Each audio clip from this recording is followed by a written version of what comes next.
What is Sender Policy Framework, or SPF? We're going to discuss what SPF is, what an SPF record is, why you might need an SPF record, and the limitations to only implementing SPF. Sender Policy Framework, or SPF, is an email authentication protocol designed to prevent email spoofing and spam. It restricts who can use an organization's domain as the sender of the email. In most phishing attacks, threat actors usually spoof the sender's email address to look official. SPF prevents that from being received.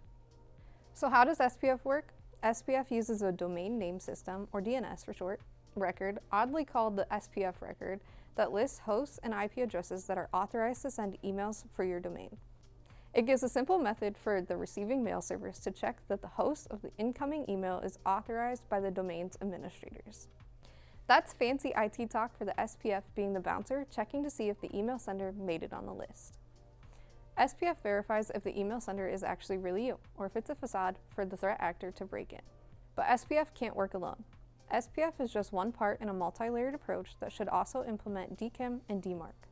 Don't worry, we have videos explaining all of those fun acronyms. So why is SPF important?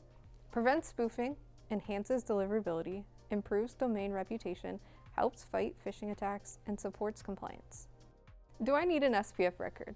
While we can't make you do anything, having an SPF record is definitely a good idea. This record protects your domain reputation. Without it, your legitimate emails could get blocked and sent to spam folders, which destroys your domain reputation and makes it increasingly difficult to communicate with customers and potential clients. So what are SPF's limitations? Like all great technology, SPF still has some limitations. It's a DNS record, so there are length and complexity limitations. And it can be a pain to maintain, especially for organizations with complex email infrastructures. As organizations add more email servers or third-party email services, keeping the SPF record up to date can become difficult. It's also difficult for organizations who don't have control over people signing up for new services that might send out emails without considering whether an SPF update is needed. And remember, if your organization uses more than one domain for emails, each domain probably should use at least a single SPF entry.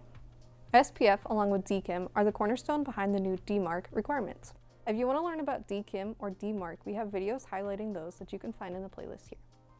If you have questions, make sure to leave them in the comments below and check out our other videos answering commonly asked questions. If you haven't already, make sure to subscribe to our channel and hit the bell icon to be notified when we post our new videos.